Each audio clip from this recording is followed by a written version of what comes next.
안녕하세요. 오늘 시간은 주식 투자 원칙, 수익일 때 팔아야 수익인 것이다. 주식 시간표에 맞는 투자만 하시고 자기 시간표에 맞추면 안 되는 이유를 전체적으로 보러 가보겠습니다. 주식 투자 원칙. 주식 투자는 역사학적, 원칙적 공식이 존재합니다. 이걸 산수나 수학적 공식으로 적용하시면 안 돼요. 당신 마음대로 했으면 수익 내기 힘듭니다. 그렇죠? 보통 보면 자기 마음대로 어떤 기준이 있더라고요. 그 기준으로 주식 투자를 하면 될까요? 제가 볼 때는 크게 우리 이 전 세계 주식 투자자의 방식은 크게 세 가지 정도입니다. 워렌 버핏형 투자가 있고, 레이 달리오형, 피터 린치형 투자가 있고, 그 다음에 이 단타는 한국이나 중국, 일본인들이 자주 많이 하는 단타 유형이 있어요. 미국인들은 단타를 하는 비중이 1% 정도라고 합니다. 한국은 거의 80% 이상이 단타를 하고 그렇죠. 근데 실제로 주가 상승, 수익 전체 규모를 보면 미국이 단연 1등입니다. 그렇죠? 미국 주식하고 한국 주식하고 다르다고도 하지만 미국인들이 단타가 그렇게 좋으면 한국의 머리가 참 좋은 분들이 한국 주식을 많이 할 수도 있는 거잖아요. 근데 한국 주식을 그렇게 많이 사지 않는 이유, 이런 것도 아셔야 되고, 주식 시간표에 맞는 행위를 해야 한다. 주식 시간표에 맞는 행위를 하시면 거의 80% 이상 수익을 확정적으로 내는 곳이다. 근데 자기 시간표에 맞추면 이런 행위를 하시는 분들은 극단적으로 위험합니다. 이게 거의 80% 이상 손실을 납니다. 이분들은. 이게 제가 가장 중요한 거는 주식 시간표에 맞는 행위를 하는 건데, 그리고 이제 매수하면 무조건 수익 나는 구조로 이해하면 안 된다는 거죠. 이 주식은 어떤 시간이 굉장히 중요해요. 이게 시간, 주식이라는 시간, 주식 투자의 시간, 그 시간이 왜 중요하냐? 어떤 경우에는 폭락 기간이 3년이 올 수도 있고, 뭐 2개월 만에 반등할 수도 있고, 상승 주기가 9년짜리가 있고, 한 달짜리가 있고, 2일 만에 다시 폭락하는 경우가 있어요. 이걸 맞출 수 있는 거는 신밖에 없는 거죠. 그러니까 워렌 버핏 같은 경우에는 작은 수익을 내면서 배당을 많이 받는 이런 투자만 지금 70년 동안 하고 있고, 레이 달리오나 피터 린치나 뭐 이런 분들은 보면 이제 집중 투자, 섹터 투자, 뭐 이런 현금 해치 투자, 뭐 이런 걸 하거든요. 이런 분들이 수익률은 2배, 3배 더 많아요. 워렌 버핏보다는. 하지만 기복이 좀 심합니다. 주가가 많이 무너질 때. 그런 거를 이제 각각의 장단점이 있다. 장단점. 단타도 장단점이 있죠. 단타는 내가 심리 관리를 잘하냐 못하냐, 손절을 확실하게 하면서 계속 할 수 있는 사람이냐 없냐, 이런 문제가 있고, 그러니까 각각의 주식 투자마다 원칙이 존재한다. 주의 경고사항. 다음 페이지 뭐 요 2페이지가 더 있는데, 곧 끝나면 제가 엑셀로 관리하는 거를 보여드릴 겁니다. 거기에 보면 종목이 들어가 있어요. 그냥 교육용이에요. 교육용이니까 다음 페이지부터 개별 종목 섹터 이야기가 나옵니다. 이 부분은 지극히 개인적인 제 관점이고 교육용입니다. 교육용이니까 개별 종목 이거 사라는 이야기인가? 이런 식으로 생각하시면 안 돼요. 투자 판단과 책임은 모두 귀하에게 규칙 사유가 있음을 공지하는 바입니다. 이 부분 명심하시고, 자, 오늘 강의 목적은 원칙 투자예요. 원칙 투자에서 여러분들 이 원칙이 뭔가, 이게 원칙을 함부로 생각하시면 돼. 이거는 적금하고 다르기 때문에. 적금도 원칙이 있죠. 적금과 예금은 뭐 다르죠. 적금은 확정 이자를 주지만 거기서 원칙을 어기면 어떻게 됩니까? 이자 지급 안 되죠. 원금은 주지만, 그렇죠. 수익을 안 주잖아. 어떤 기준으로 종목이나 섹터를 선택하는가, 그렇죠. 어떤 종목이나 섹터를 제 기준에서 어떻게 선택을 하나. 두 번째, 섹터나 종목별로 원칙 적용이 천차만별입니다. 내가 이 모든 것을 꿰차고 있어야만 가능한 거예요. 저는 어떤 섹터나 어떤 종목별로 이 원칙이 다 각각 다르다는 걸 꿰차고 있습니다. 이 정도가 됐을 때 어떤 종목을 살 수 있고 어떤 종목은 어떤 지점에서만 살 수 있고 어떤 종목은 지금 또 괜찮아 이런 게 있거든요. 근데 일반인 초보들은 그게 불가능합니다. 공부를 안 하니까. 일단 매수 기준, 매도 기준, 손절 기준, 추가 매수 기준이 다 각각 틀려요. 섹터하고 종목하고 다 다릅니다. 이게 철저한 기준을 세운 후에 매수와 매도를 한다. 이걸 충분히 공부를 해야 돼요. 계좌를 4개로 반드시 나눈다. 계좌를 4개로 반드시 나눈다. 나도 인간인지라. 저는 계좌를 반드시 4개로 나눕니다. 4개라는 건 어떤, 4개를 만들어가지고 분산 투자한다는 말인가? 아닙니다. 분산 투자하는 게 아니에요. 단기로 해야 될 종목을 사는 거, 단기 계좌고, 중단기 계좌는 중단기만 하는 겁니다. 중장기 계좌는 중장기만 하고, 적립형 계좌는 적립식으로 하는데, 제가 계좌를 4개 파라고 해도 이게 이제 돈이 어떤 게 중장기 계좌 하다 중장기를 한두 종목 청산하거나 중단기 계좌를 청산하잖아요. 그럼 이게 그때부터 사단이 나더라고. 자기가 컨트롤을 할 수 있으면 이 종목은 중장기 계좌로 샀지만 단기 계좌다. 단기 계좌, 단기 스윙 종목이다. 그러면 그걸 그렇게 살 수밖에 없는 환경이 됐다고 하면 그 며칠 동안 그걸 못 참아가지고 사는 거거든요. 이 중장기 계좌에. 그러면 사도 돼요. 사도 되는데, 그럼 거길 어떤 엑셀이나 뭐 어떤 메모장, 거래 장부에다가 표기를 해놓고 관리가 돼야 되는데, 이거 중장기 계좌에다가 단기 종목을 왜 샀어요? 이렇게 물어보면, 이거는 단기로 돈이 남아서 샀어요. 근데 왜 그러면 단기 계좌처럼 운용을 해 주셔야지. 왜 이거는 단기 종목인데 단기 종목처럼 운영을 안 하고 있고 중장기 계좌랑 똑같이 가고 있냐라고 물어보면 대답을 못해요. 이게 문제가 있죠. 이렇게 문제가 있기 때문에 아예 스스로가 인간이잖아. 인간은 뭐예요? 자기 약속을 잘 못 지킵니다. 솔직히 말해서 자기한테 너무 관대해. 관대하기 때문에 단기 계좌, 중단기 계좌, 중장기 계좌, 정식 계좌로 다 나눠놓으면 좀 실수를 덜 한다는 거예요. 단기 계좌라는 건 단기 종목은 극단적인 문제점이 있고 극단적인 단점이 있습니다. 심각한 손실을 날 수 있는 거예요. 중단기 계좌는요. 중단기는 그래도 시간적 여유가 좀 있어요. 중장기 계좌는 시간적 여유가 아주 길다는 겁니다. 그죠? 상승하는 폭도 상당히 여러분이 생각하는 것보다 훨씬 크고 정식 계좌도 사실상 그렇긴 한데 장세가 매우 불안할 때 이 적립형 계좌, 그 다음에 내가 돈이 매달형으로 들어오는 목돈이 없는 분들, 이런 분들은 적립형 연금형 계좌가 가장 좋죠. 이런 식으로 4가지를 쓰는 게 좋습니다. 그리고 세금 있죠. 상속세, 증여세 이런 부분에서 자유로울 수 있는 게 적립형 연금형 계좌죠. 돈이 많이 쌓여가지고 나중에 그 상속이나 정리를 하려고 그러면 거기 돈이 내가 20년 동안 100억이 됐다. 100억을 한꺼번에 이제 주식을 사주면 그 때려 맞는 세금 엄청 많이 나가요. 그렇죠? 근데 어릴 적부터 생기는 것마다 조금씩 사주면 그때 1년에 뭐 정여세가 있더라도 아주 작은 거죠. 하지만 주가 올라가는 건 뭐예요? 자녀분의 통장이나 손녀분의 통장에서 주가가 상승하는 쪽으로 나가니까 내가 정리한 금액에서 되는 게 아니죠. 그렇죠? 그렇게 생각해 보면 이 적립형 계좌가 아주 좋은 장점이 2가지나 있습니다. 글로벌 정치 폭락이 생기는 경우에 무조건 손실 날까? 보통 폭락 나오면 사실상 내 계좌에서는 마이너스 가 있는 게 맞아요. 그렇죠?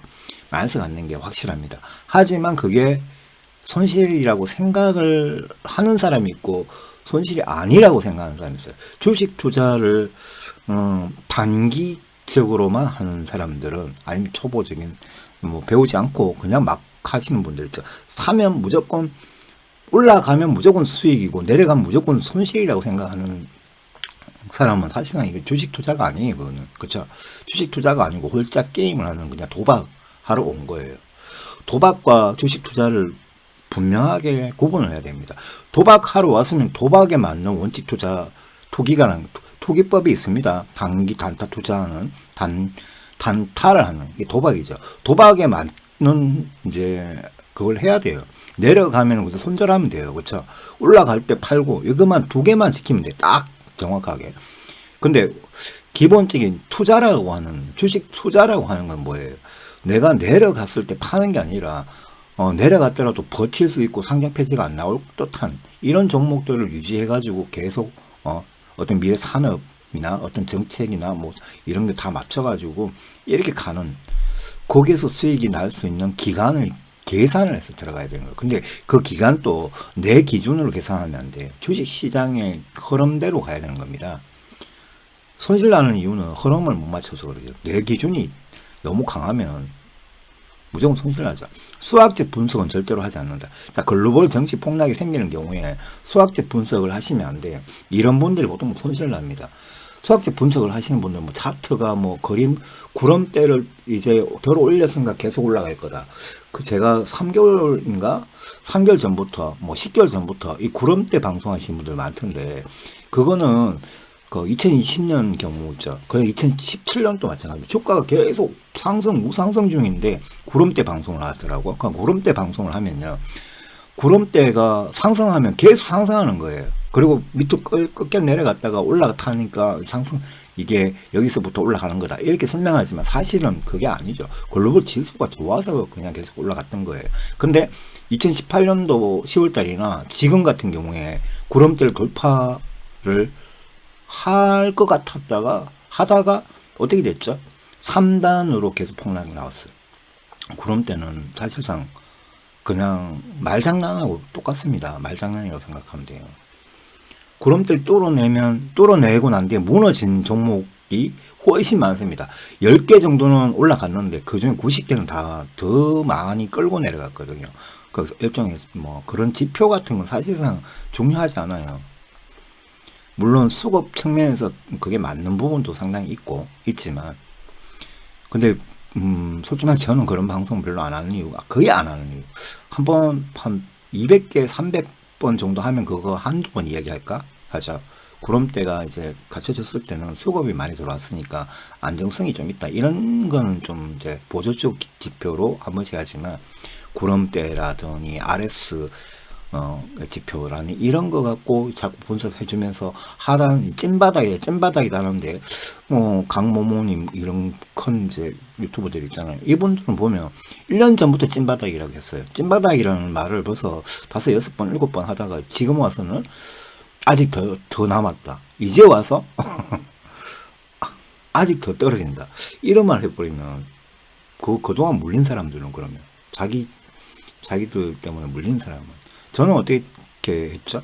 제가 뭐 이렇게 주식 방송을 하면서 이런 게 좋다고 이야기를 했지만, 물리는 경우를 예상을 해가지고 주가가 어떤 악재에 따라서 주가가 여기서도 2100, 2400, 2600까지 무너졌다가 올라갈 수도 있으니까 심하면 1800까지 무너진다 했죠. 그걸 옛날부터 이야기했어요. 주가는 항상 뒤에 나오는 호재와 악재의 역사적인 현상 때문에 주가가 움직이는 거지, 어떻게 될 거다라는 그냥 일자로 올라간다 이런 개념, 찐바닥은 없어요.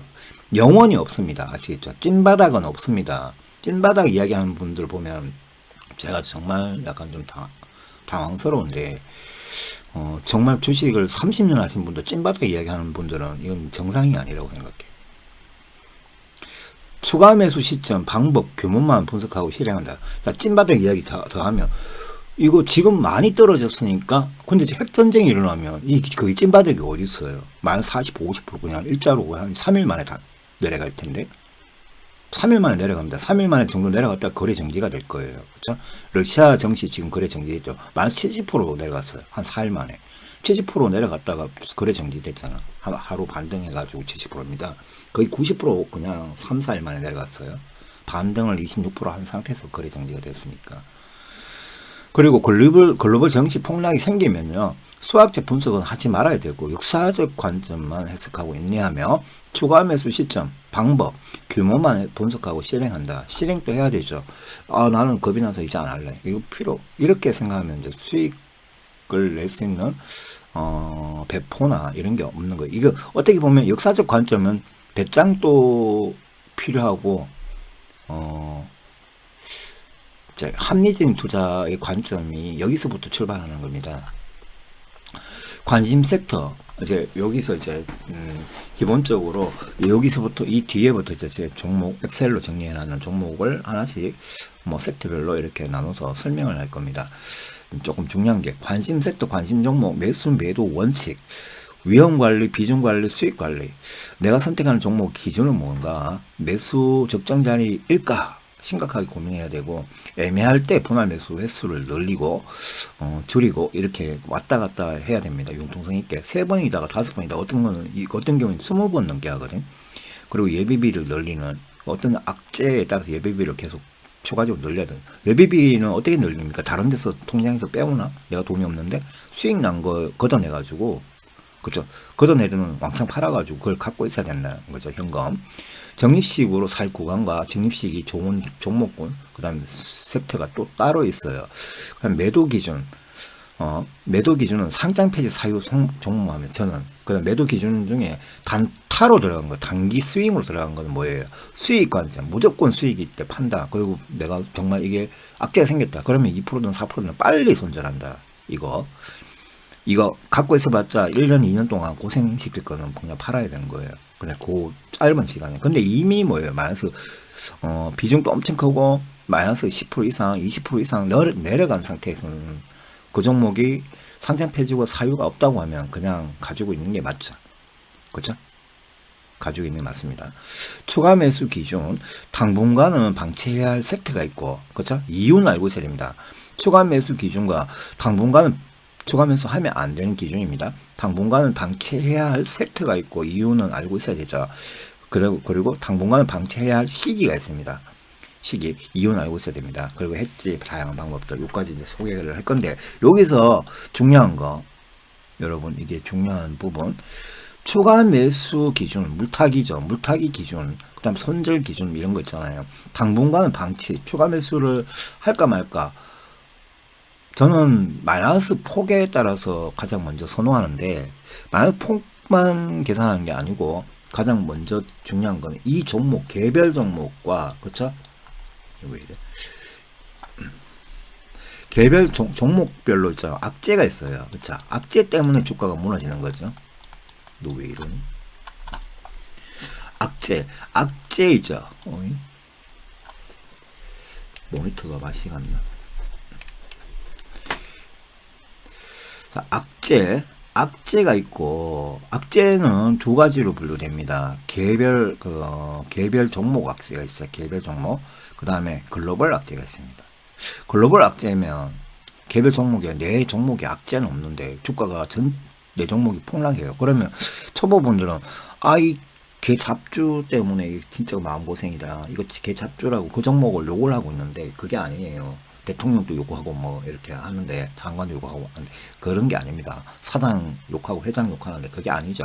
글로벌 악재는 전 세계가 다 폭락하는 겁니다. 어떤 특별한 그 지역만 올라가는 경우가 있고 나머지는 다 폭락하는 거예요. 그렇죠? 글로벌 악재는.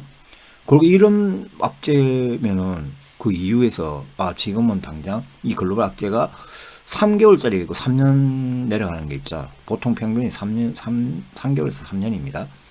3년 내려갈 악재, 당장 해결되지 못할 악재, 지금 3개월밖에 안 지났는데 집중 추매해버리면 3년 동안 뭐 할 거예요? 계속 내려갈 건데 또 바보 같은 행위죠. 이게 당분간은 방치해야 되는 섹터도 있고 시기도 있습니다.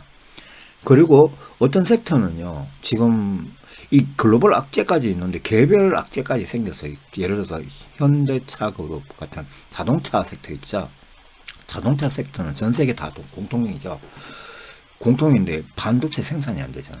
반도체 생산하려고 공장 짓고 있는데 불만 난 게 아니고 홍수로 공장이 다 침수되고, 중국 같은 경우에는 두 개 대형 공장이 침수되면은 어떻게 될까요? 뭐 2, 3일 만에 물 빼고 바로 가동이 되나요? 안 되죠. 가동 안 됩니다. 반도체는 어떻게 그 안에 진공으로 하는 이유가 있잖아요. 그쵸? 진공으로 하는 이유. 미세먼지나 작은 그것만 해도 불량 쇼트가 나기 때문에 그 공장 아예 못 쓰는 거예요. 그러니까 1년 동안 공장 못 쓴다고. 1년에서 2년 동안 공장 못 쓰는 겁니다. 화재 사고, 뭐, 침수 사건, 이거 총 7개인가 지금 생겼죠. 최근에 또 대만에 지진 났습니다. 강진 6.7. 그 공장이 또 멈췄어요. 그러면 현대 기아차에 들어가는 자동차 부품사나 자동차 관련한 이 모든 종목이 어떻게 됩니까? 악재가 글로벌 악재 더하기 개별 악재가 생긴 거지. 그럼 얘들은 그게 해결되는 시점이 언제인가를 알고 들어가야 됩니다. 그럼 저는 이제 현대모비스 같은 경우는 이제는 만약에 한다면 추가 매수를 한다면 올해 10월 달부터 11월 달쯤 이 뒤부터 이렇게 생각해야 된다. 왜?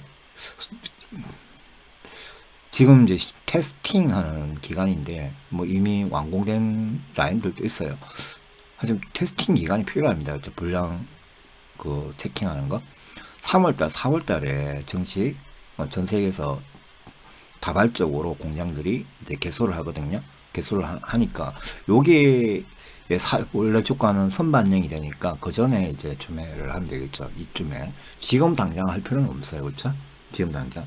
지금 무슨 악재, 다른 글로벌 악재도 있고 푸틴 핵전쟁 뭐 이런 위협도 있고 뭐 다양하니까 아예 그냥 방치를 해놓는 게 좋죠.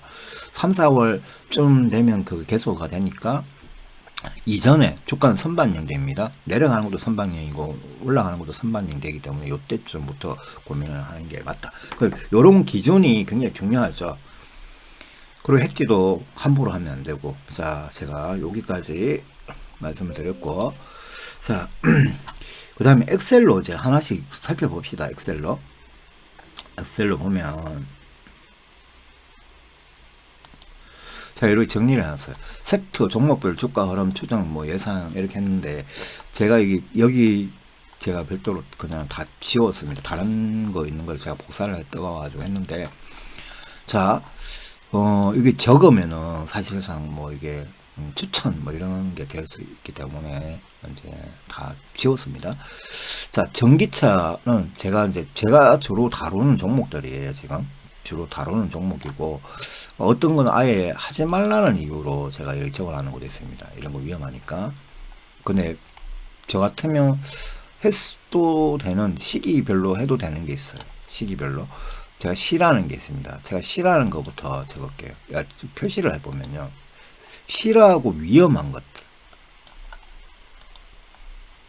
했지도 전문가가 아니면 하면 안 되는 것. 초보들이 하기 힘든 것들.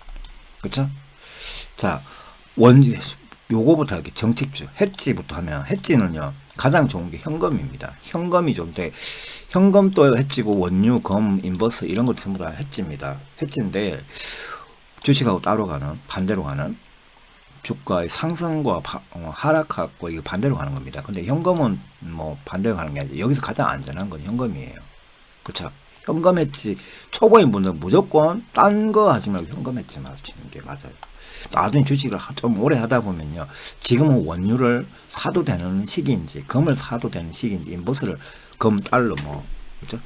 원유, 금, 달러. 이렇게. 달러 같은 건 조금 힘들어요. 환율 뭐 이런 개념을 이해를 못하면 굉장히 힘들고요. 인버스는 잘못하면 9년 동안 물린 적도 있거든요. 이런 인버스 하시는 분들 9년 동안 물립니다. 이거 잘못하면 대폭락이 나오지 않는 이상 이게 인버스로 한번 손실 주가 반등 나왔을 때 9년 동안 물리고 그 한 1년 만에 이제 수익 나갔는데 거기도 더 내려갈까봐 자기 본전가도 안 오고 이게 뭐 그 20년 동안 돈을 못 버는 경우도 있어요. 인버스에 미치면은 쪽박차는 경우가 많아요. 자, 일단 전기차 섹터, 자동차 전동 부품 섹터, 신상장주 악재 소멸령, 리오퍼닝, 미국 나스닥. 저는 미국 나스닥은 2배수, 3배수 위주로. 그 다음에 어떤 뭐 다른 것도 하는데 로봇 관련주는 사실상 몇 개를 옛날부터 뭐 같이 투자를 해놓은 게 있긴 합니다. 이번에 많이 올라갔어요. 제가 3개 종목 했는데, 휴진 로봇, TPC, 퓨린 로봇 아까 뭐 좀 올라가던데 한번 볼까요? 퓨린, RS 오토메이션 오늘 상한가 같고, 퓨린 로봇. 휴림 로봇을 900원 뭐 이렇게 샀거든. 900원. 근데 이게 900원 샀다고 이게 많이 밑으로 폭락했죠. 그러니까 제가 폭락할 때를 예상을 해서 이렇게 평단가를 맞춰서 이렇게 놔두면 내가 상한가 갈 때 팔아라 이렇게 이야기했죠. 그쵸?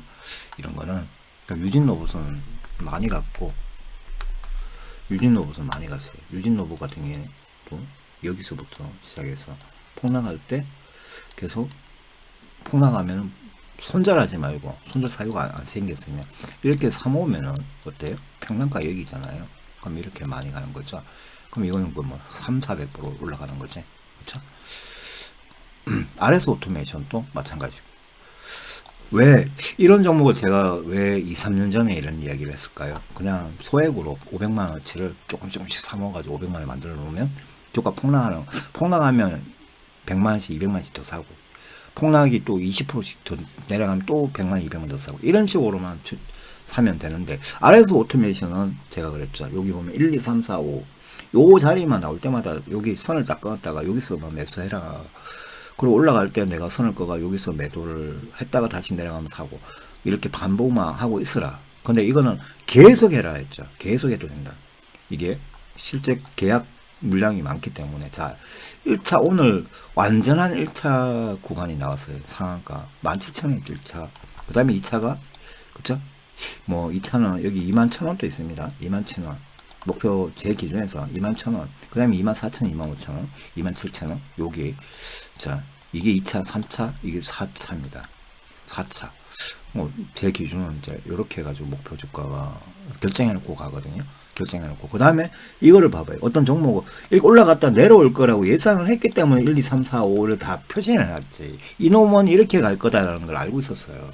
처음부터. 그러니까 이거는 사서 단노스 걸었다가 팔리면 다시 사고 계속 해라. 2년 동안 계속 해라고 했어요. 그렇죠? 이런 거 이유가 있습니다. 종목마다 다 틀립니다. 자, 예를 들어서 또 이거 문배철강 같은 거 있죠. 요번에 얘 지금 뭐 많이 올랐어요. 그렇죠? 대선 끝나고 또 많이 올랐는데, 여기 보면 대선 끝나고 쭉 대선 전부터 이렇게 기복이 있었죠. 근데 차트를 보면 좀 재밌습니다. 차트가 어떻다? 얘가 N파동이 여기서 좀 많이 나왔어요. 그렇죠? N파동이 나왔어요. 나왔는데 긴가민가 했죠. 예를 들어서 저기 이재명 씨가 당선됐다면 문배철강 같은 경우는 이렇게 못 올라가고 폭락을 나왔을 거예요. 이렇게 폭락 나왔을 겁니다. 여기. 그렇죠? 그러니까 이거는 확인되고 난 뒤에 사는 게 맞는 거죠. 그러니까 문배철강뿐만 아니라 철강주들 전체적으로 다 그렇죠. 철강주. 그 철강주들은 사실상 저 러시아 사태도 연관이 있고요. 러시아 사태도 연관이 있고 뭐 그렇고, 그다음 건설주들 보면 러시아 사태 왜 연관이 있냐면, 러시아 최대 그 철강 기업이 지금 보도 났죠. 보도 직전입니다. 대금 납입을 못했다고 해요. 지금 다 미국에서 다 막아버려가지고. 근데 이거는 막아서 생긴 문제지, 다른 문제가 아니죠. 자, 일성건설 같은 경우가 보면 이게 대선주입니다. 대선, 그죠? 대선 되기 직전까지 일부러 고의적으로 주가를 끌고 내려갔네요. 그렇죠? 완전히 박살내버렸습니다. 박살내버리고 이렇게 이제 폭동을 시켰는데, 대선 끝나면서 이런 것들은 무슨 줍니까? 정책 테마줍니다. 저는 사실상 이런 거는 초보들은 절대로 손대면 안 되는 거라고 생각해요. 이놈들은. 그쵸? 이 중에 실적이, 아까 제가 문배철강만 잠깐 보여준 건, 문배철강은 실적을 보면 계속 좋아요. 약간 어느 정도는 만족감이 있고요. EPS도 10%대라서 약간 괜찮은데, 다른 것들을 보면 다 쓰레기들입니다. 솔직히 말해서. 이 윤당선인 정책주 이 세 개 섹터는 솔직히 말해서 쓰레기들이니까 초보가 하기가 정말 힘듭니다. 한번 물리면 어떻게 된다? 이명박 정권 때처럼, 이명박 정권 때 똑같 비슷하잖아. 원전, 건설주, 철강주. 그때 물린 사람들 어떻게 됐죠? 이 대선이 이제 당선되고 취임식하고 난 뒤에 얘들 던져가지고 주가가 어떻게 됐습니까? 마이너스 90%에서 상장 폐지된 종목이 거의 50개. 상장 폐지거나 마이너스 90% 내려간 종목이 50개 넘습니다. 총 70개 중에. 윤상선님도 똑같을 거예요. 거의 비슷할 겁니다. 한번 폭락이 나오면 90%까지도 각오하셔야 돼요. 얘네들은. 근데 원전 같은 경우에는 조금 다를 수 있는데, 원전은 뭐예요? 하다가 문제 생길 가능성이 상당히 있죠. 그쵸? 문제 생길 가능성이 상당히 있기 때문에 원전도 저는 잠깐 수익 내고 이런 건 뭐예요? 얘들은 잠깐 수익 내고 팔아야지. 못 팔아서 마이너스 간 상태에서 계속 마이너스가 끌려 내려가면 마이너스 90%에서 상장 폐지입니다. 이것도 각오하셔야 되고, 해지할 때는 현금만 하시라고. 이것도 위험하다고. 이 원유 빵원까지 갔죠. 원유 선물 이거는 빵원까지 갑니다. 금달러도 물리면 20년 동안 물립니다. 금달러도 물리면 20년. 지금은 고점이에요. 제가 이거 금달러로 제가 추천한 적은 딱 한 번밖에 없어요. 제가 옛날부터 뭐 지인분들한테 추천하거나 방송에서 지금쯤이면 이거 사도 된다. 언제였을까? 이거는 2018년 10월 달입니다. 2018년 10월달. 그때 지금 샀다고 하면 지금 수익률이 70%에서 100에 가까울 거예요. 금달러가. 그쵸? 그때만, 달러는 아니죠. 금은 지금 100% 정도 수익이거든요. 그때 샀어요. 근데 그때하고 비교해보면 다른 전기차에 비해서는 훨씬 수익률이 적잖아요. 제가 볼 때는 여기서 섹터는 반도체가 여기 없죠. 반도체 장비는 없는데, 요 섹터, 전 세계 섹터 중에는 전기차만 게 없습니다. 여기 제가 테슬라는 없지만 사실은 테슬라 같은 거는 여기에 있는 거예요. 그렇죠? 2배수 QLD에도 있고 3배수 TQQ에 있거든요. 루시드, 테슬라 이런 거 다 여기 들어가 있어. 미국 나스닥에. 그렇죠?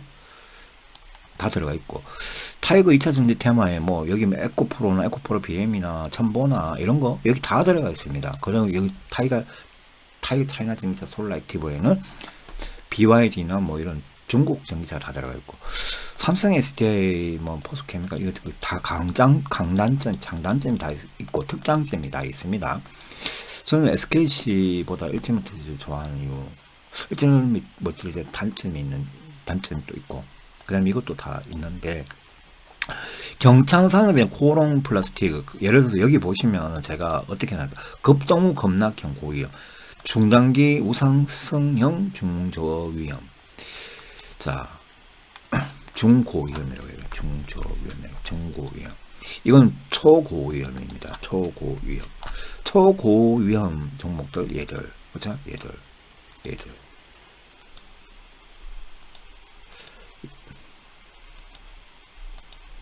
이거는 원전주는 뭐 조금 덜합니다. 그렇죠? 철강주도 조금 덜하고, 건설 시멘트주는 제일 최악입니다.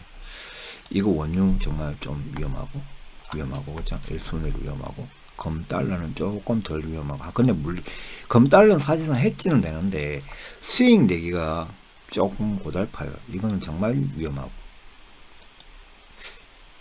현금은 아주 좋습니다. 현금이 가장 좋아. 뭐 이렇게, 자, 얘들은 사실상 고위험에 속합니다. 현금은 고위험이 아니죠.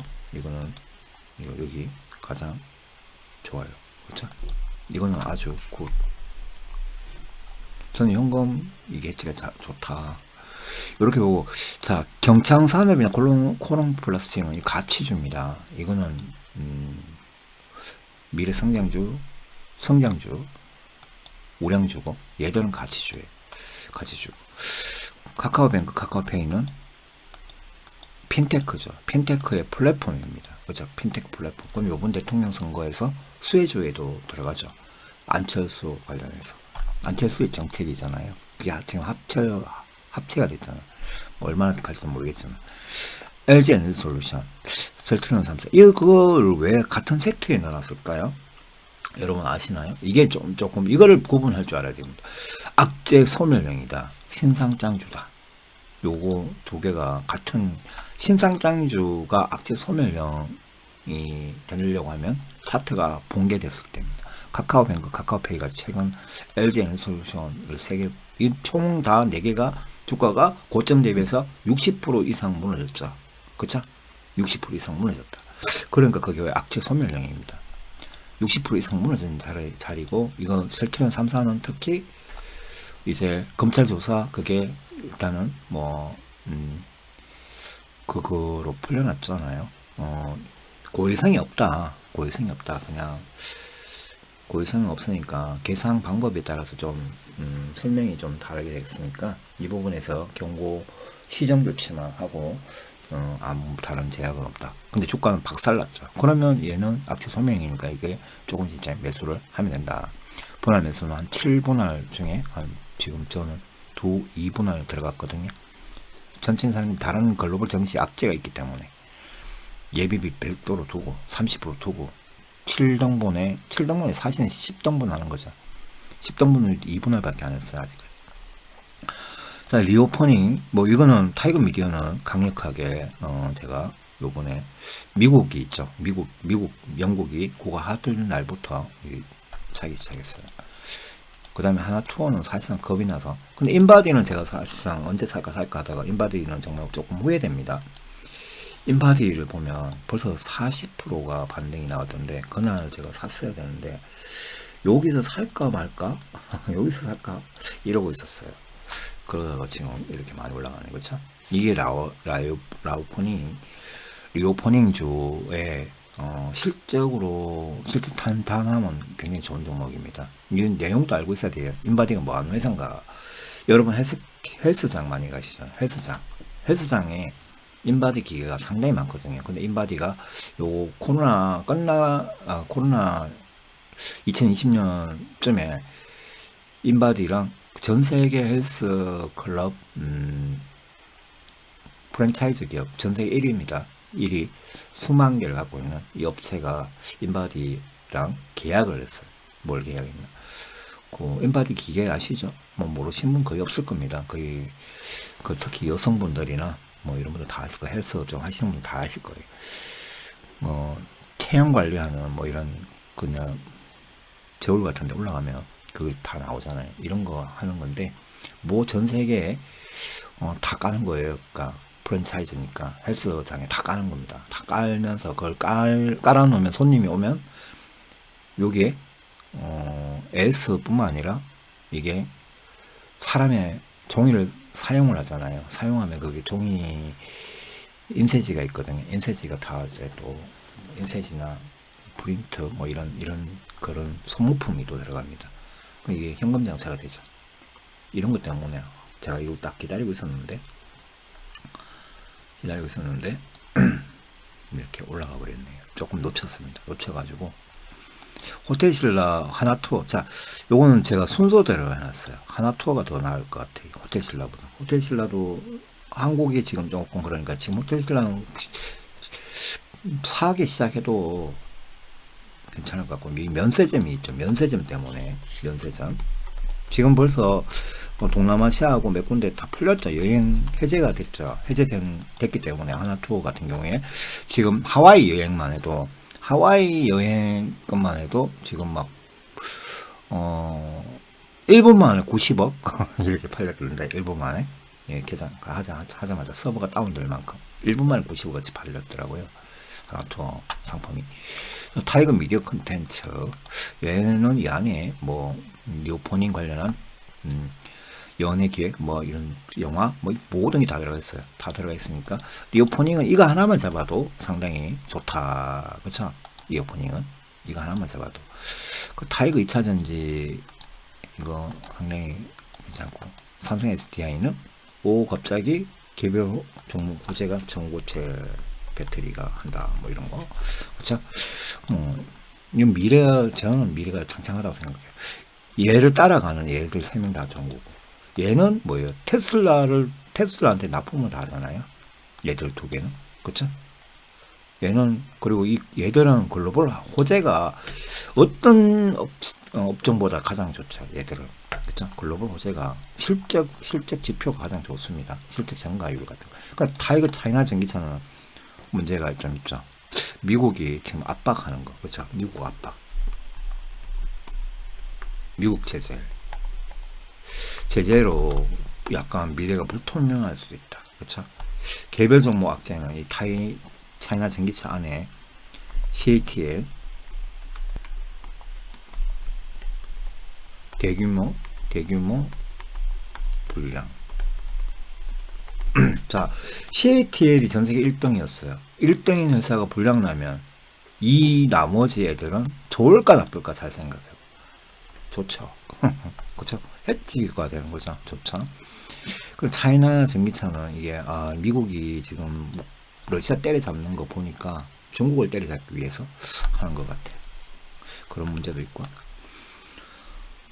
뭐 이렇게 여러 가지를 볼 수 있고 미국 나스닥 이거는 정말 고위험입니다. 그렇죠? 이거는 정말 고위험인데 얘들은 조심해야 됩니다. 그렇죠? 이거는 사는 방법이 따로 있어요. 제가 다른 영상에 보면 사는 방법이 있습니다. 그거 안 보고는 절대 사면 안 되는 거예요. 제가 정확하게 매수하는 방법을 알려놔 마지막 그 TQQ 방송을 해놨거든요. 영상이 3개인데 그 마지막 거 보시면 돼요. 마지막 거. RS 오토메이션은 아까 제가 말씀드렸죠. 이게 왜 좋을까? 실적이 올해부터 엄청나게 좋을 거다. 그쵸? 실적 지수가 2, 3배수 정도입니다. 올해부터 이 3배 증가한다는 매출 증가 구간입니다. 이게 여기에 해당되는 게 얘들도 그쵸? 실적 지수가 얘도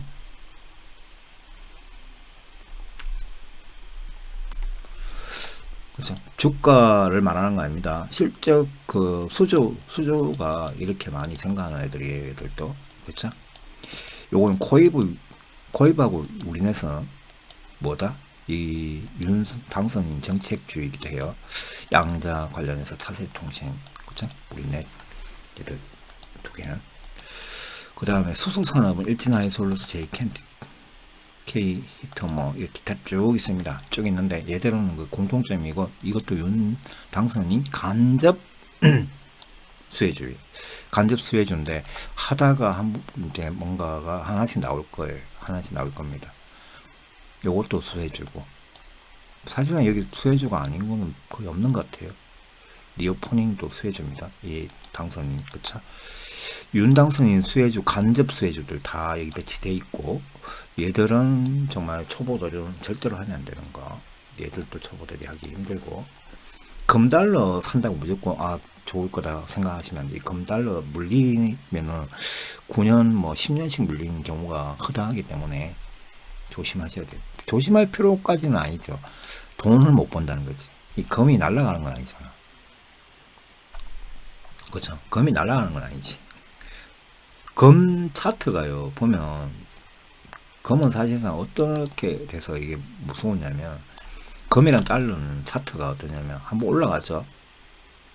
이렇게 합니다. 이런 식으로 가요. 이런 식으로 가는데 여기서부터 여기가 10년입니다. 여기서부터 여기가 10년이에요.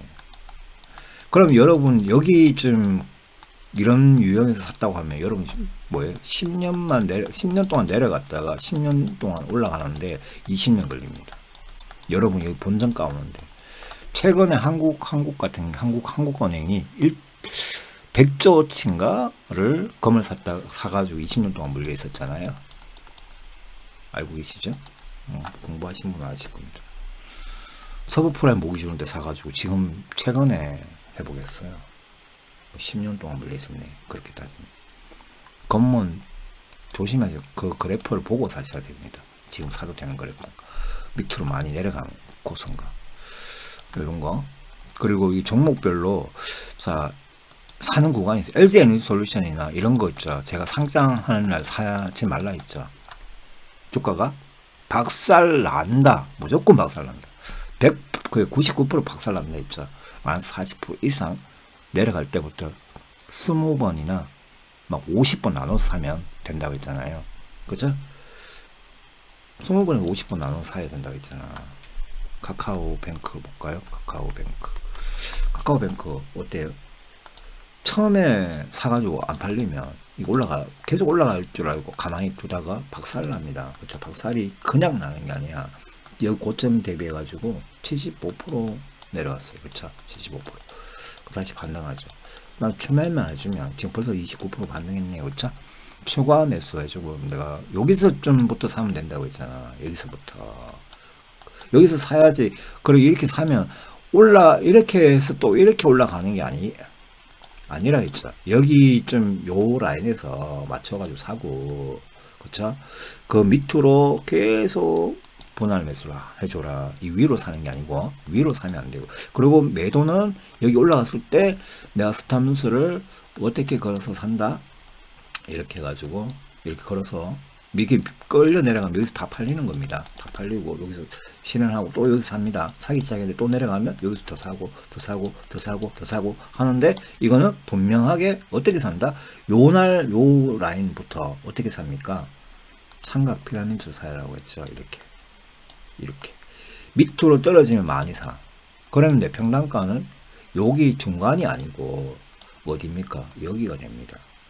그쵸? 여기가 되면 어떻게 돼요? 지금 또 계속 수익이잖아요. 근데 이걸 거꾸로 하거나 자기 마음대로 하면 안 되는 거죠. 카카오페이나 뭐 이건 전부 다 똑같은 게 신상장주잖아. 신상장주는 무조건 이렇게 사야 돼. 일제나 하이솔루스도 똑같잖아요. 이건 좀 많이 떨어졌네, 그렇죠?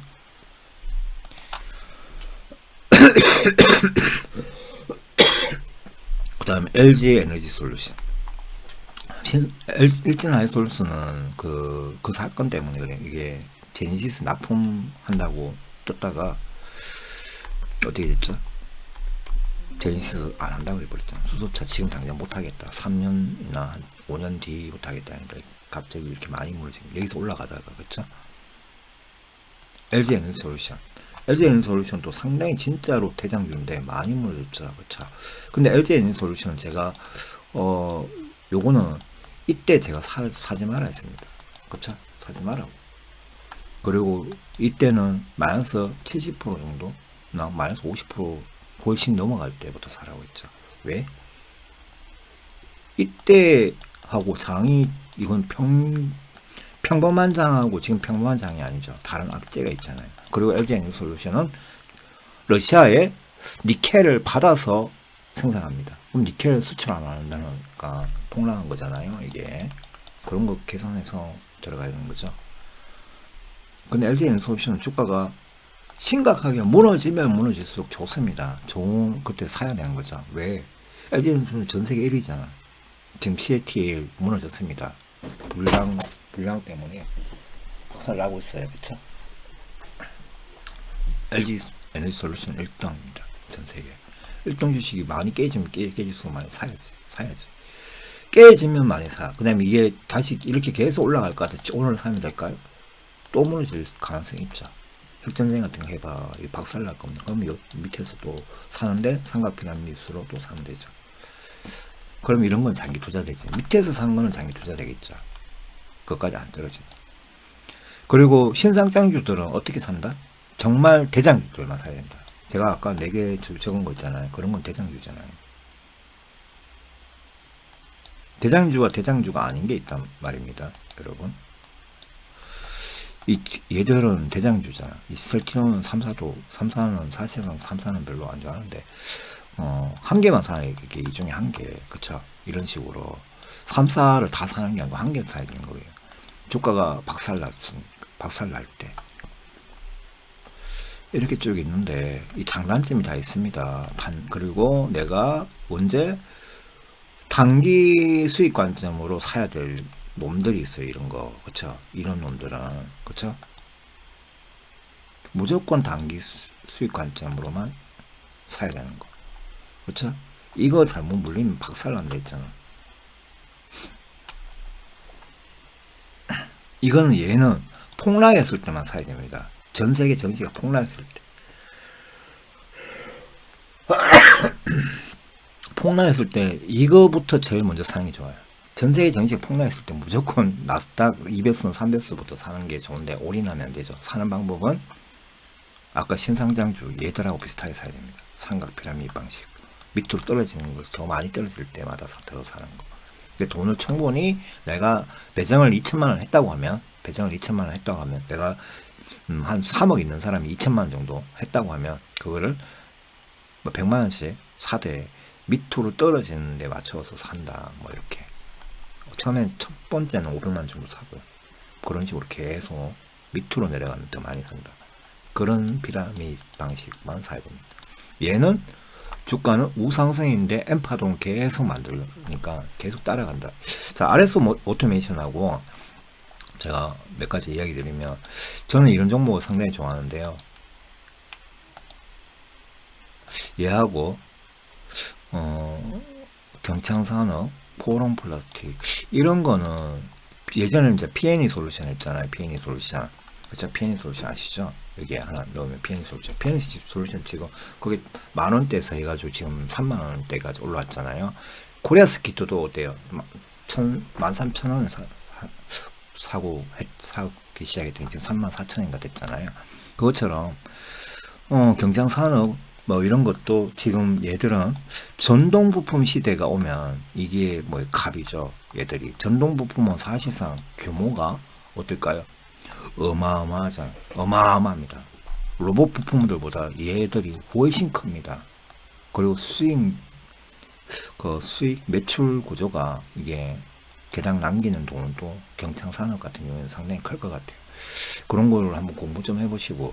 근데 다만 이 단점이 있어요. 단점이 뭐죠? 돈이 없는 기업들이잖아. 그러면 뭐 할까? 여기에 유상증자 같은 거, 유상증자 하지 않을까 고민해봐야 됩니다. 유상증자가 나왔어. 내가 매수를 하고 있었는데 유상증자가 나오면 손절을 하더라고. 근데 손절할 필요가 없어요. 유상증자 받아요. 다 받고 밑에 -40% 정도 내려갈 거라 예상해서 30%에서 50%쯤 거기에다가 분할로 쭉 사고 유상증자도 받고, 이걸 계획만 하시고 요것만 지키시면, 이게 원칙이 있죠. 유상증자가 할 것 같은 종목에 대해서는 유상증자에 대한 예비비를 배치를 하시거나 계획을 써놔야 됩니다. 써놔야 되고, 유상증자 하는 종목을 처음부터 많이 사면 안 되죠. 그래서 이 비중이라는 게 굉장히 중요해요. 저 같은 경우는 RS 오토메이션 이 종목을 제 총 비중의 15%를 샀어요. 15%. 그리고 이 나머지 있죠. 이 수소 산업주들도 좀 전체적으로 조금씩 다 샀는데, 이거 전체 종목 평균이 10% 샀습니다. 전체 종목. 그렇죠? 제 주변 지인분들한테는 제가 분명히 이렇게 알려드렸어요. 10%. RS 오토메이션, 얘는 한 종목만 15%고, 얘는 전체가 수소 산업 관련주는 전체 10% 샀습니다. 그렇게 사라고 했더니 거꾸로 사더라고. 수소 산업주를 한 종목당 10%씩 사고, RS 오토메이션을 그 수소 종목의 한 종목처럼 사. 이렇게 사는 분들은 제가 이런 짓 하지 말라고 제발 신신당부하면 옛날엔 욕방송 가수 라이팅 방송을 했잖아요. 요즘엔 제가 포기했어요. 현대모비스도 그래가지고 좀 괴롭히는 분이 있더라고. 그리고 현대모비스 사건이 마지막일 거라 생각했는데 RS 오토메이션도 지금 또 이러고 있죠. 수소차도 그러고 있고. 그 다음에 또 있어.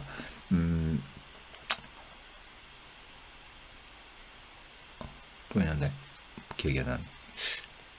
이거 거꾸로 하시는 분이 너무 많아. 왜 그렇게 하시니? PNE 솔루션 같은 경우에도 제가 40% 60%까지 사라고 했죠. 뭐 타이거 2차전지 테마라 이거 두 개를.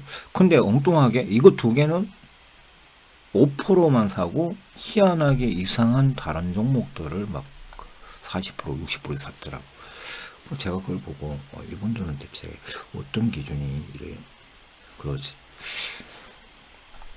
어쨌거나 뭐 제가 이제 PNE 솔루션은 청산을 다 했으니까 여기 뺐습니다.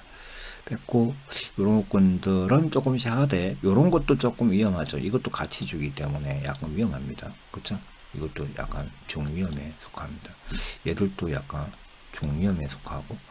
근데 올해는 솔리드가 좀 좋을 것 같아요. 여기서 솔리드는 계약 수주량이 상당히 많던데 아직 주가는 안 튀고 있습니다. 근데 한번 튀면 코리아 스키트하고 비슷할 거예요.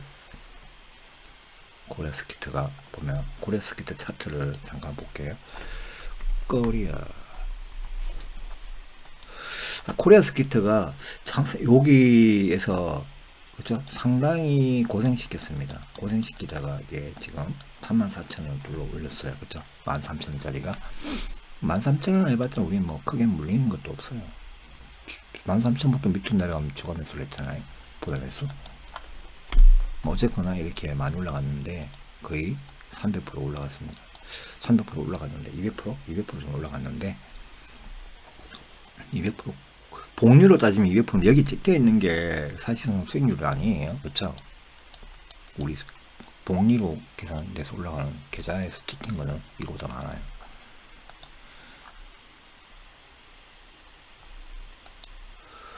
자, 코롱 플러스틱도 차트를 보면 이게 한번 크게 튀었잖아요. 튀었다가 지금 이 상태죠.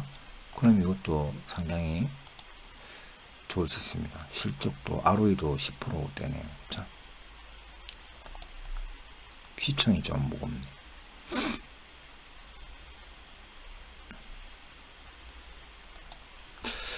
RS 오토메이션은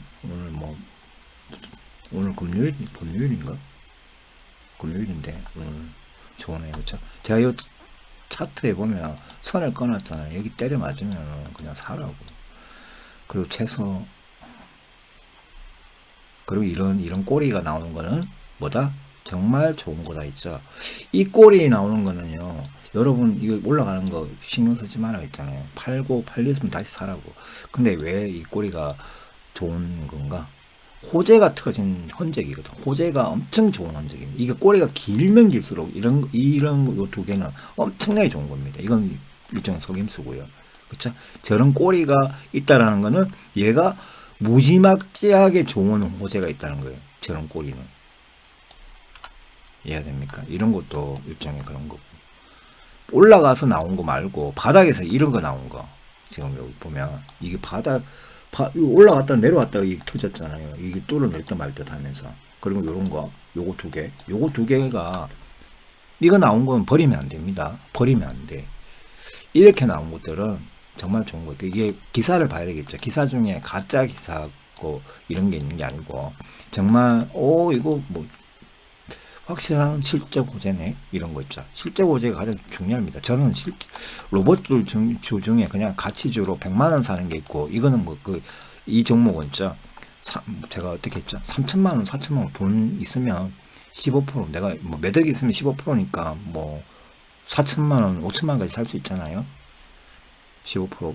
그렇게 사도 된다고 했잖아요. 이 종목은. 걱정하지 말고. 다른 거는 절대로 500만원 넘기지 말라고. 신인당부 했지만 이 종목은 오히려 자기 비중 15%면 그 맞춰서 사라고. 소액 사는 게 더 나쁜 거라고 했죠. 제가 그런 식으로 제가 방송을 몇 번 해드렸습니다. 삼성 SDI는 지금 많이 떨어지긴 했는데, 삼성 SDI나 삼성 SDIU가. 근데 지금 삼성 SDI를 잠깐 이야기하면, 삼성 SDI 얘가 주가는 많이 밀렸습니다. 그렇죠? 많이 밀렸는데 장기적으로 굉장히 좋은 호재가 있죠. 전고체 안 된다고 이야기를 많이 했었는데, 그렇죠? 전고체 실현 가능성 없다 이랬는데 갑자기 삼성전자 라인이죠. 평택 라인이나 이런 게 있잖아요.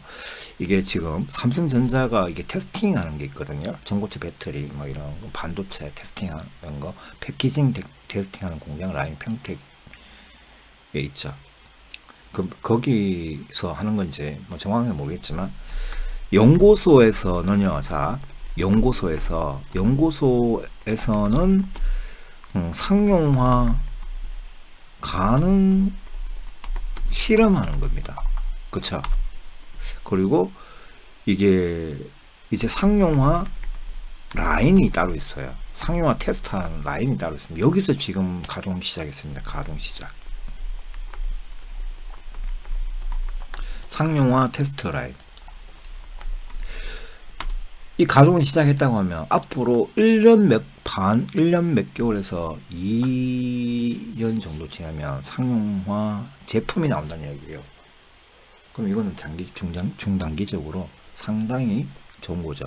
왜 좋을까요? 상용화 가능 실험이 아닙니다. 가능 테스트가 아니고, 상용화를 하기 위해서 대량 생산을 해서 불량 나오냐 안 나오냐 이런 거를 지금 테스팅 한다는 거는 상용화 거의 99%까지 왔다는 겁니다. 제품을 이제 막 찍어낼 때가 임박했다는 얘기예요.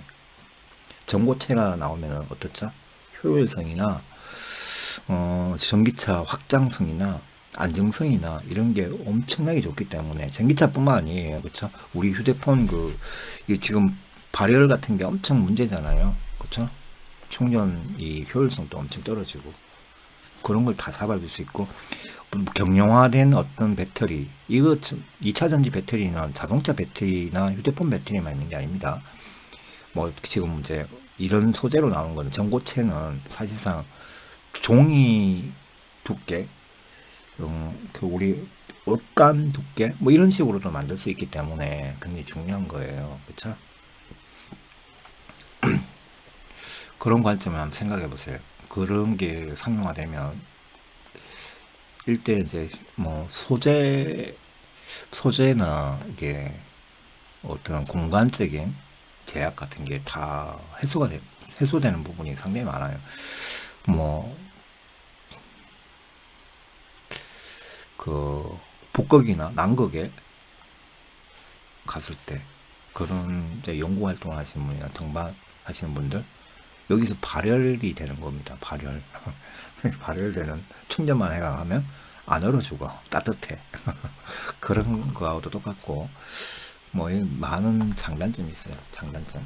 그런 걸 생각해 보시고 이 장기적으로는 아주 대상승의 저는 이렇게 생각해요. 여기도 박스를 상당히 거리면서 여기를 가보면 상당히 많이 내려갔거든요.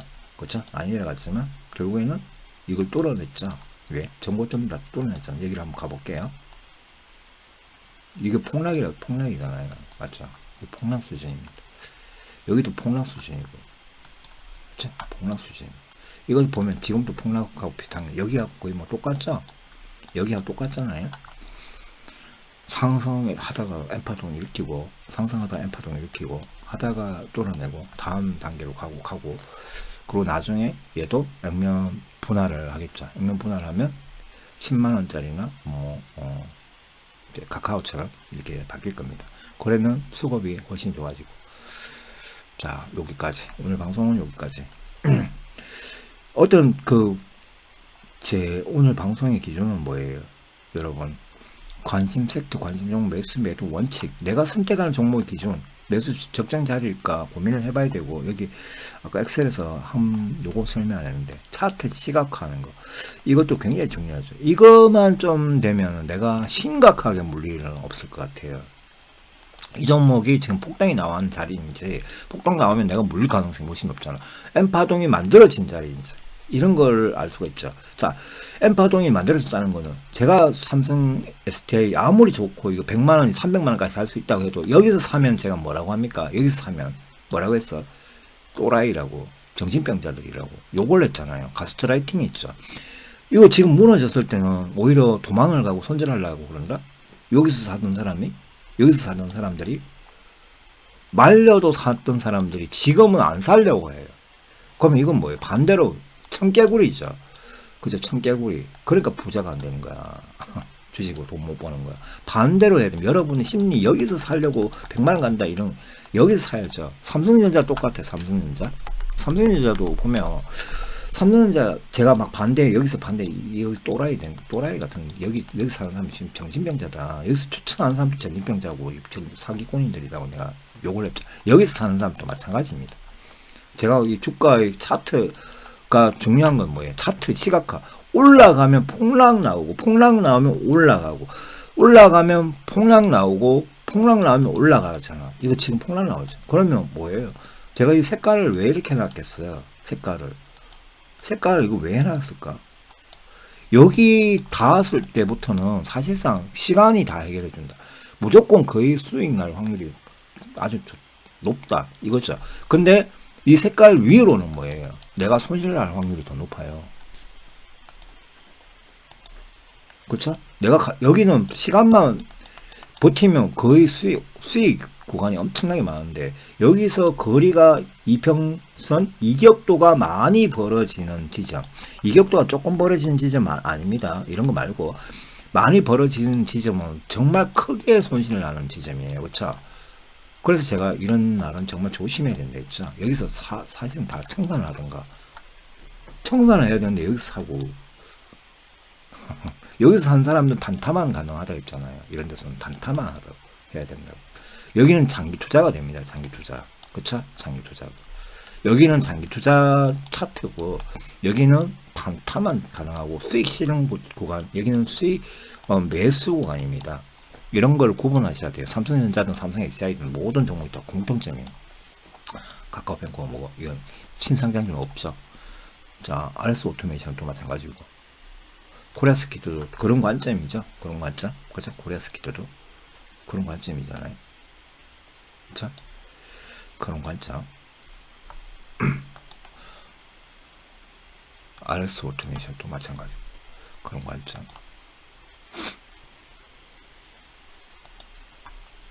자, 여기까지 수고하셨습니다. 제가 일진 머티리얼 같은 것도 아무리 좋아도 제가 위로 사지 말라고, 제발 좀 사지 말라고, 살 때 엄청 신중하게 사고, 그죠?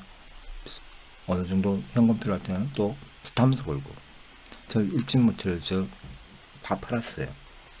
그거만 남아있습니다. 예전에 저 앞에서 2만원대 산 거, 2017년도에 산 거, 그거 받은 거, 여기서 산 거 빼고는 다 팔았습니다. 여기서 산 거 다 팔았어요. 저는 스탑로스 걸려서 다 팔렸더라고요. 여기서 산 거만 2,000원 있습니다. 그러니까 여기서 산 거 지금 또 뭐 이건 안 열어보죠. 다음 파동은 여기 위로 올라갈 거라고 생각하기 때문에 만약 상장 배치 사유가 생기면 이것도 다 팔 겁니다. 이것도 다 팔 거예요.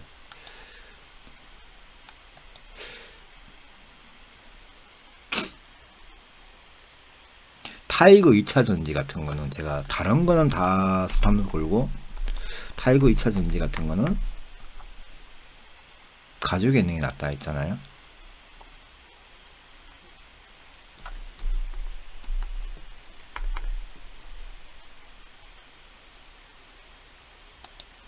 얘는 가죽에 있는 게 훨씬 낫습니다. 그렇죠? 왜? 거의 뭐 여러분들 뭐 여기서부터 샀잖아요. 여기서부터 사거나 여기서부터 이렇게 샀는데 최근에 사는 분들도 있고 여기서 사는 분들도 있고, 이 중단기로 하시는 분, 적립식으로 하시는 분들은 이런 데서 더 사면 되잖아. 그렇죠? 그리고 여기서 사시는 분들은 이까지 떨어질 일이 없을 거예요. 핵전쟁? 핵전쟁? 핵전쟁 끝나면 일어난다고. 핵전쟁 끝나면은 다시 상승할 거 아닙니까? 그때는 주가가 아마 300% 올라갈 거예요. 핵전쟁 끝나면은 300% 올라가지. 거래 정리됐다 풀리는 거니까. 근데 어떻게 될지, 핵전쟁은 또 위험하지. 위험하기는 뭐 전 세계가 동시다발적으로 그러려면 돈이 필요하겠나? 돈이 필요할까요? 그건 좀 생각해봐야 돼. 전쟁은 금이 필요할 것 같은데. 어쨌거나 오늘 방송은 여기까지.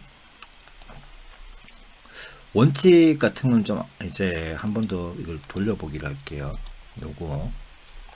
이거 굉장히 중요한 겁니다. 이거를 캡처를 떠셔가지고 꼭 보시고 조금 크게 한번 해드리겠습니다. 자, 이 원칙 어떤 기준으로 종목이나 섹터를 선택하는가, 이 원칙만 좀 지키시면, 그리고 주가가 폭락하는 장에 내가 손절하거나 수익실을 뭐 이게 팔아버린다, 그럼 사실은 이게 투자 아니에요. 그건 투자 아니고 도박이거나 그냥 뭐 자기 그냥 심리에, 그쵸? 그걸 도박으로 생각하니까 그렇게 하는 행동이죠. 그냥 어떤 이걸 현명하게 단기 계좌, 중단기 계좌는 주가 수익률에 따라서 그냥 융통성 있게 하면 되는 거고, 중장기 계좌는 적립형 계좌는요, 오히려 이런 폭락이 나왔을 때는 더 많이 사줘야 돼요. 그쵸? 그쵸? 뭐 이렇게 생각하시면 돼요. 종목에 따라서 이게 수익이 낮다 안 낮다 이렇게 판단하시면 안 됩니다. 장에 따라서 바뀌는 거예요. 그리고 섹터별로. 자, 여기까지 수고하셨습니다. 권투 성투하시고 건강하시기 바랍니다. 이 또한 지나가리 아시죠? 이 또한 지나가리.